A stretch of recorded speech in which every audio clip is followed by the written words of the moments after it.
Taimekaitsetööd on vajalikud soovitud kultuuri rikkaliku saagi kindlustamiseks. Nende läbiviimisel on vaja järgida nii kehtestatud nõudeid kui kasutada sobivaid preparaate ja töökorras taimekaitsepritsi. Iga 3 aasta järel läbitav tehnokontroll küll annab ülevaate seadme seisukorrast, kuid pritsimiskvaliteeti tuleb hinnata oluliselt tihemini. Kõige lihtsam ja kiirem on sooritada kalibreerimine. Kalibreerimisel määratakse otsakust ajaühikus, näiteks 30 sekundi jooksul väljuva vee kogus. Enne kalibreerimist peab seade olema nõuetekohaselt hooldatud ja seatud vajalikule normile. See tähendab, et on valitud tööks sobivaimad otsakud, paak täidetud piisava hulga puhta veega ja seatud vajalikule töörõhule. Kalibreerimiseks valitud ala peab olema tasane ja piiratud juurdepääsuga. Keskkonna kahjustamise oht peab olema minimaalne.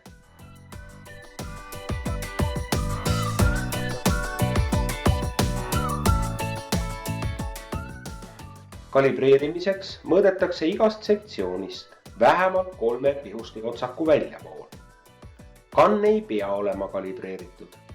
Odavate plastkannude skaala paikapidavust on soovitav kontrollida veega, teades, et 1 liitri toasooja puhta vee kaal on 1 kilogramm.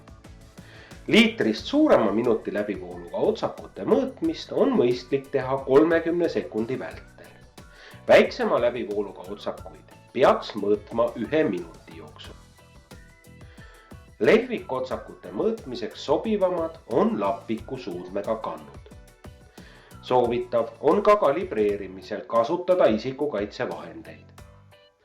Kalibreerimisel tuleb jälgida, et pihustist väljuv vedelik ei lendaks mõõtkannust mööda.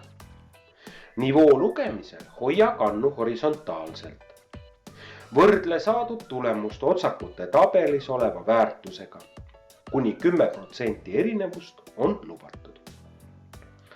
Tee märkmeid, et hinnata otsakute kulumise ühtlikkust.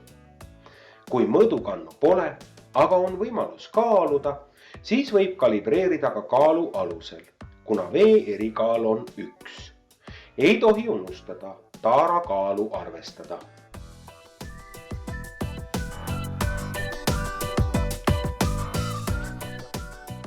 Kui otsakust väljub vedeliku kogus erineb soovitust enam kui 10%, tuleb selgitada põhjus. Kui kogus on väiksem, on põhjuseks enamasti otsaku või sõela ummistumine ja otsakut tuleb puhastada. Selleks tuleb kasutada suruõhuga läbipuhumist või veega loputamist. Puhastamiseks sobib ka vana hambahari. Kui puhastamise järel tulemus ei parane, tuleb otsakud vahetada. Tuleb meeles pidada, et otsakud töötamisel kuluvad suuremaks. Seega võib kogenud töötaja ka võrdselt suurema läbivooluga otsakutega töötada, kui ta arvestab pritsi seadistamisel otsakute suurenenud läbivoolu ja lehvikute kuju ei ole halvenenud. Arvestades taimekaitsetööde vastutusrikkust, on siiski mõistlik vahetada otsakud esimesel võimalusel nõuetele vastavate vastu.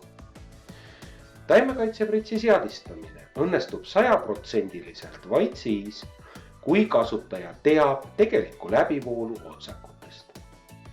Eesti Taimekasvatuse Instituudi meeskond soovib kõigile täpsust ja kannatlikkust õigeaegsete ja tõhusate taimekaitsetööde tegemisel.